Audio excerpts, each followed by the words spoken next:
Yuk. Assalamualaikum warahmatullahi wabarakatuh. Waalaikumsalam warahmatullahi wabarakatuh. Selamat pagi. Sebelumnya izin kepada Bapak Dodi Maulana selaku dosen pengampu mata kuliah Quality Management System yang saat ini sedang berhalangan hadir, serta rekan-rekan sekalian yang saya hormati.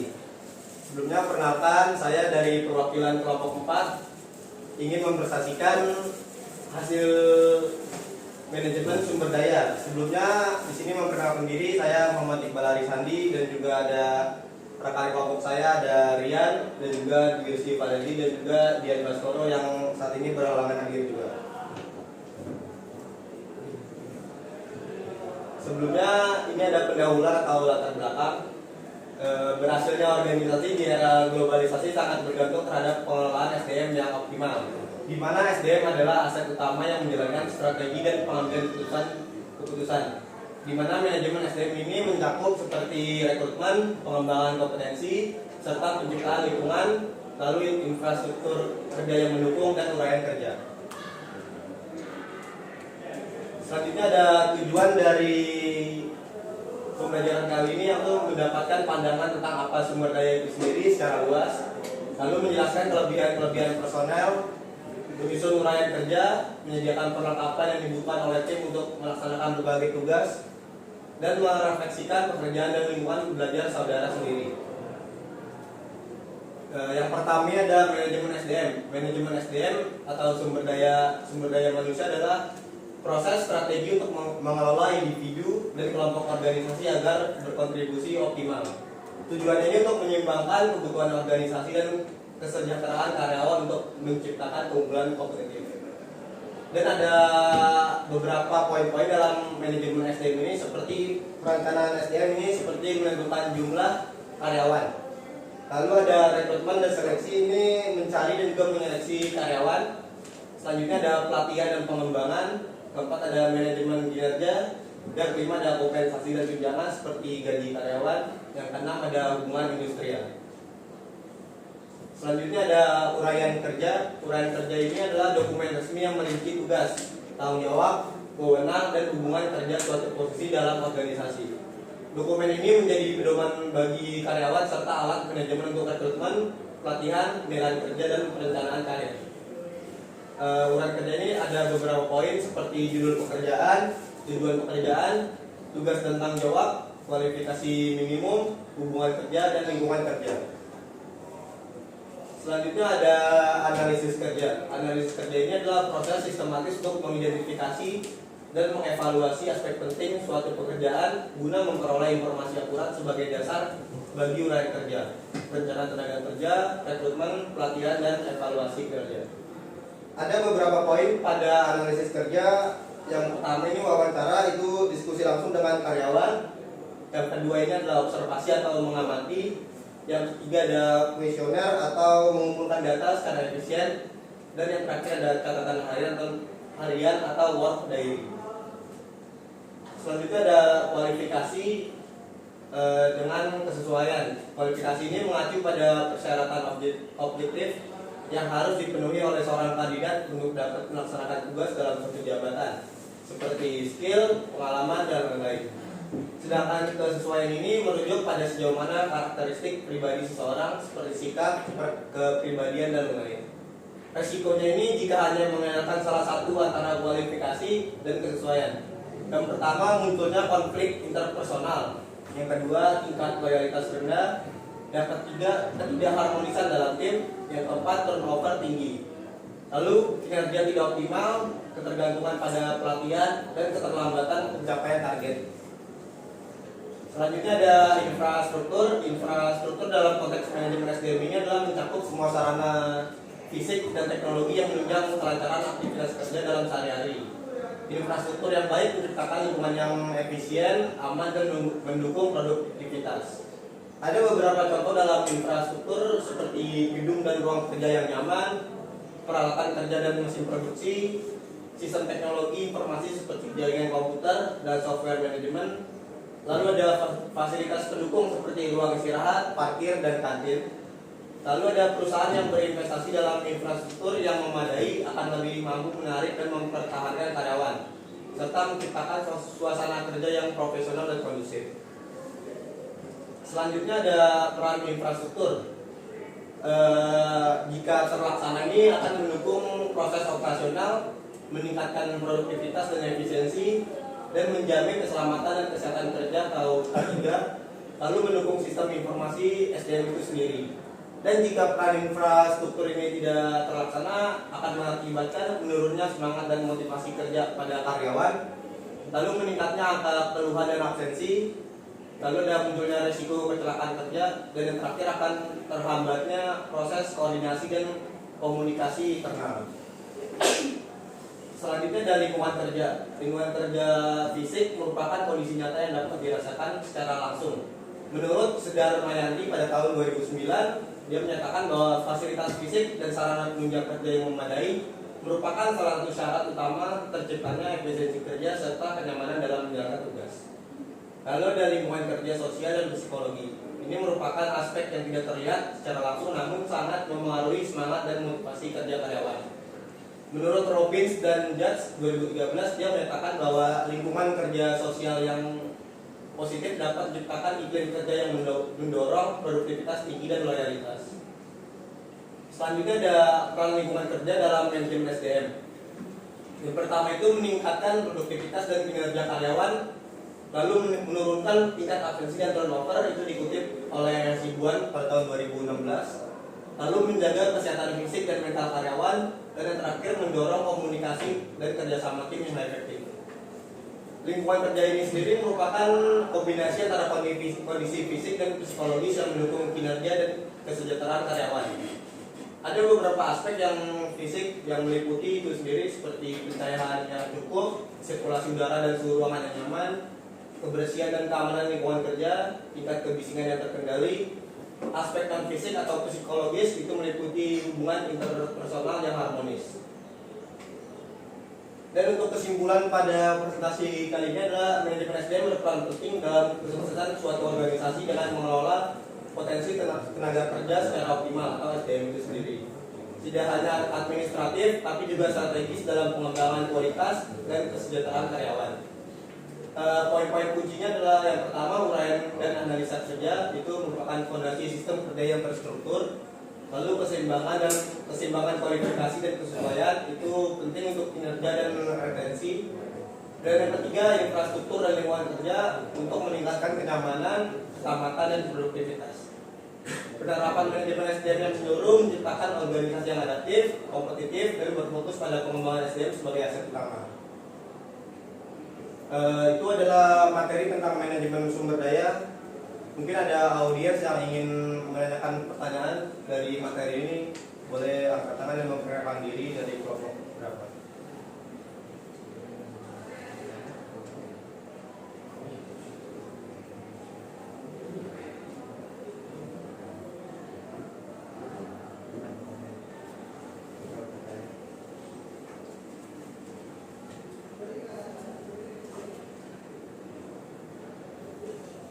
Ya baik, Mas boleh perkenalkan diri. Baik, sebelumnya terima kasih untuk Mas Iqbal atas kesempatan yang telah diberikan. Sebelumnya perkenalkan, saya Rahmat Putra dari absen 21. Mohon izin bertanya mengenai SDM atau sumber daya manusia. Kan seringkali di kualifikasi ya, utamanya di negara kita sendiri ya, Indonesia itu menyebutkan kualifikasi di mana tersebut mencakup tinggi badan, terutama kan yang diberatkan oleh para pelamar pekerjaan itu kan, contohnya kan seperti tinggi badan. Dan kenapa kok di luar negeri atau di negara maju itu tidak ada kualifikasi seperti tersebut? Perbedaannya itu yang spesifik itu apa antara tinggi badan di negara Indonesia ini dengan negara maju? Terima kasih. Baik. Terima kasih atas pertanyaannya. Untuk pertanyaannya akan kami tampung dulu. Dan apakah ada yang ingin menanyakan lagi? Baik, Mas. Baik, perkenalkan sebelumnya saya Ferdi Germawan, nomor absen 9, perwakilan dari kelompok 2. Di sini saya akan menanyakan tentang materi yang telah saudara sampaikan, yaitu manajemen sumber daya yang di bagian rekrutmen. Jadi pertanyaan saya itu seringkali interview atau wawancara kerja itu HRD menanyakan pertanyaan-pertanyaan yang aneh seperti ini. Saya beri contoh, HRD itu menanyakan pada pelamar yaitu berapa jumlah kucing di Jakarta. Kemudian jika kamu bisa menjadi seekor hewan apa yang cocok denganmu? Nah itu kan pertanyaan-pertanyaan seperti itu tidak sesuai dengan kualifikasi yang diberikan pada saat surat lamaran itu diberikan. Misalnya surat lamaran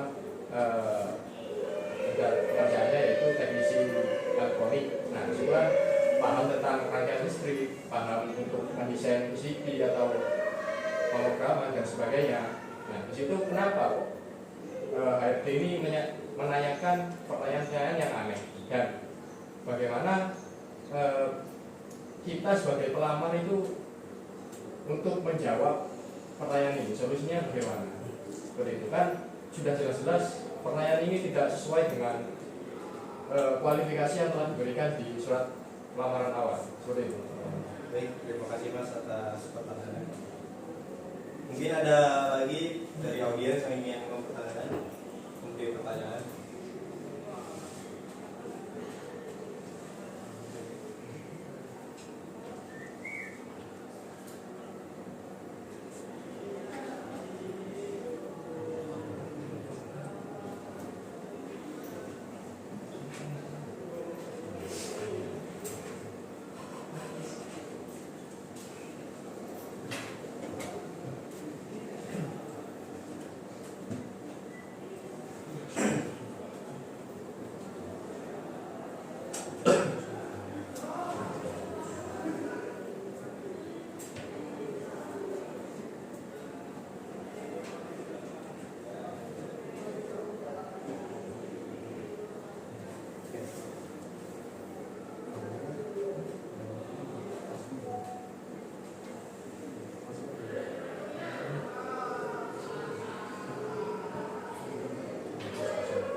Baik, dari audiens apa ada yang ingin memberikan pertanyaan?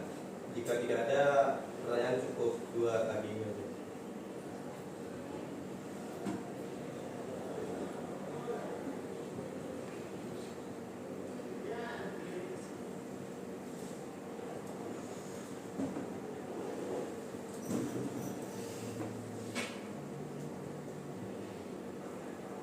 Baik, karena dari audiens tidak ada yang ingin memberikan pertanyaan, kami mohon izin untuk mendiskusikan jawaban untuk menjawab pertanyaan yang tadi sebelumnya sudah diberikan.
Baik, di sini saya akan menjawab pertanyaan yang tadi sudah diberikan oleh dua audiens. Yang pertama ini dari pertanyaan dari Mas Rama ini, kenapa kualifikasi di Indonesia itu dibutuhkan kualifikasi tinggi badan, tidak seperti di negara-negara maju seperti negara lain yang tidak membutuhkan fisik, mungkin hanya membutuhkan otak atau pemikiran aja gitu. Jadi alasannya itu kenapa di Indonesia seperti itu adalah untuk karena kebanyakan di Indonesia ini ada beberapa yang memiliki kegiatan kerja yang membutuhkan tinggi badan, itu mungkin itu sangat dibutuhkan. Kenapa dijadikan sebagai acuan untuk daftar kerja gitu, jadi persyaratan, karena ada beberapa kerja mungkin yang harus membutuhkan tinggi badan yang ideal gitu kan. Lalu untuk image perusahaan, jadi perusahaan mungkin memiliki standar image tertentu, mungkin dia ingin perusahaan ini tingginya ini standar gitu, jadi untuk menjaga image itu sendiri. Lalu ada stereotip atau pendapat bahwa orang yang tinggi ini lebih percaya diri atau lebih mampu dalam melaksanakan tugas-tugas tertentu. Seperti yang tadi awal dibilang, mungkin ada beberapa tugas yang hanya bisa dilakukan oleh orang yang memiliki tubuh lebih tinggi gitu. Lalu ada ketentuan peraturan. Di beberapa industri memang ada peraturan yang menerapkan standar fisik, termasuk tinggi badan juga untuk posisi tertentu aja. Mungkin itu aja yang bisa saya sampaikan untuk menjawab pertanyaannya. Apakah ada sanggahan atau tambahan dari Mas Rama?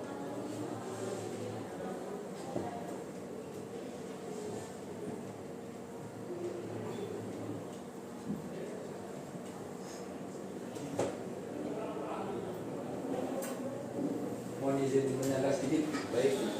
Jadi untuk tadi kan dijawab di situ kan kalau orang tinggi itu kan biasanya di Indonesia terutama itu kan sebagai PD, sebagai image kantor lah. Ya.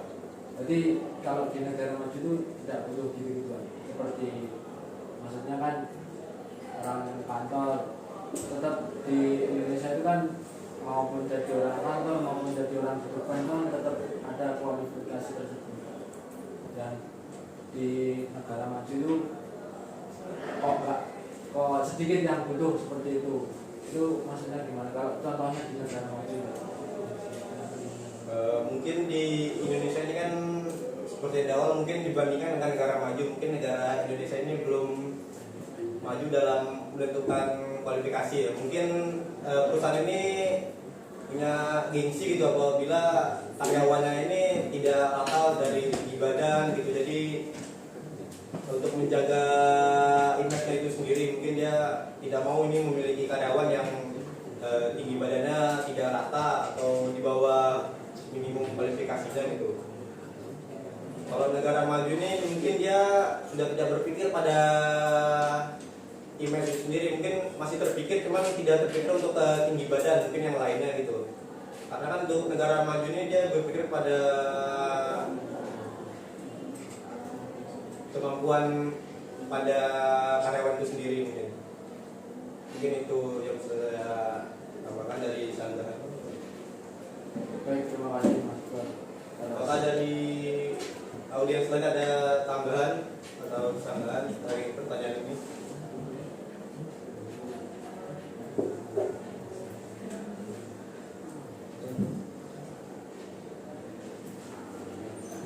Mohon maaf, izin menambahkan dari pertanyaan saudara Rama tadi. Sebelumnya perkenalkan nama saya Yudi Farezi dari kelompok 4. Ingin menambahkan dari jawaban moderator saudara Iqbal bahwa kenapa mungkin di Indonesia terdapat kualifikasi tinggi badan, karena dalam di Indonesia ini mayoritasnya tinggi badan seseorang ini tidak rata ya, jadi ada yang tinggi, ada yang sebagian juga kurang tinggi. Namun kalau di negara-negara luar mayoritas orang-orangnya kan tinggi badannya setara atau hampir rata gitu. Terima kasih. Baik, terima kasih tambahannya dari saudara Dwi atas tambahannya. Mungkin dari audiens lainnya atau ada tambahan lagi? Baik, silakan. Baik, terima kasih Pak Dedi. Di sini saya akan memberikan tambahan tentang pertanyaan yang diberikan dari saudara Rama, yaitu tentang kualifikasi tinggi badan. Jadi untuk acuan kualifikasi itu sendiri yaitu mengacu di tiap negara. Tiap negara itu kan berbeda. Untuk Indonesia ini masih termasuk ke golongan negara yang berkembang. Dan untuk yang dikatakan dan dipertanyakan oleh saudara Rama itu negara maju. Jadi untuk acuan penilaiannya ya sudah pasti berbeda kan, antara negara yang berkembang dan negara maju. Jadi seperti itu. Baik, terima kasih atas tambahan. Mungkin dari audiens lain apakah ada tambahan lagi untuk pertanyaan ini?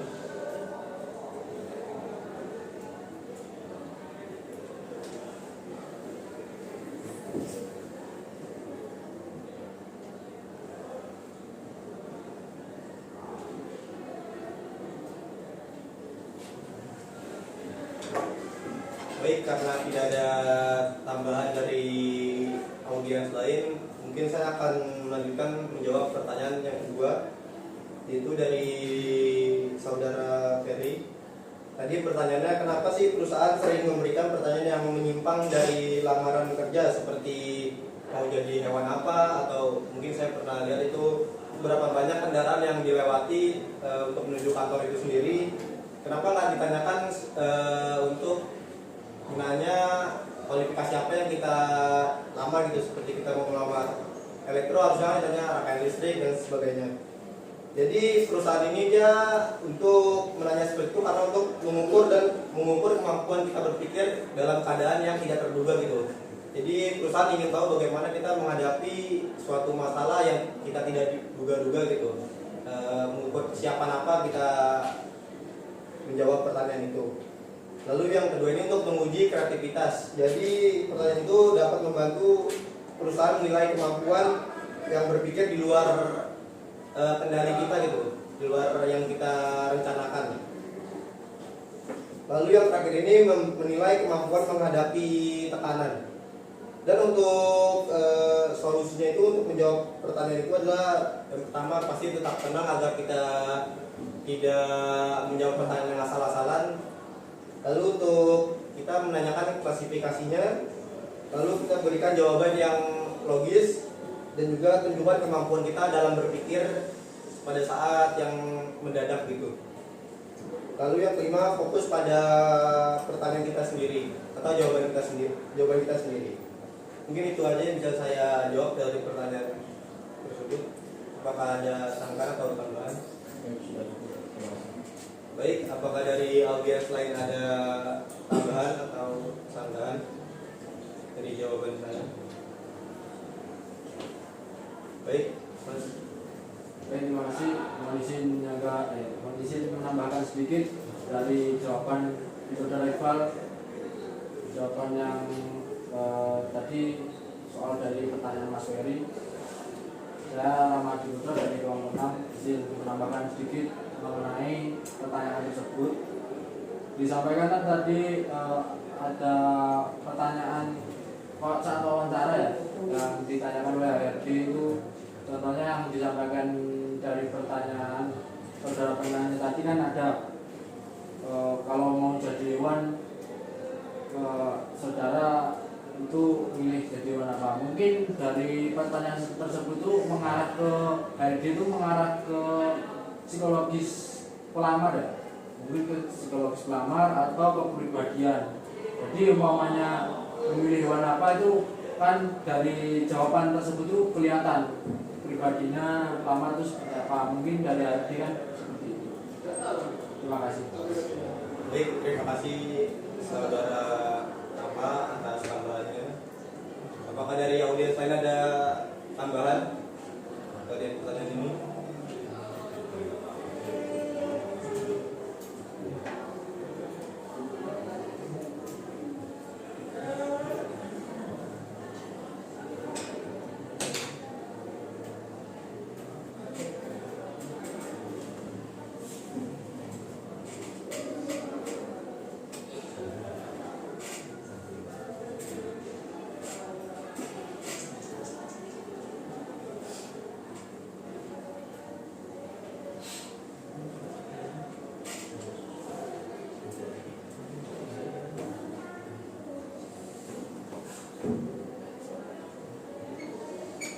Baik, karena tidak ada sanggahan atau tambahan dari audiens lain, mungkin presentasi pada hari ini bisa saya tutup. Terima kasih atas perhatiannya kepada para audiens. Saya harap informasi yang saya sampaikan ini dapat bermanfaat bagi audiens. Terima kasih. Wassalamualaikum warahmatullahi wabarakatuh. Waalaikumsalam warahmatullahi wabarakatuh.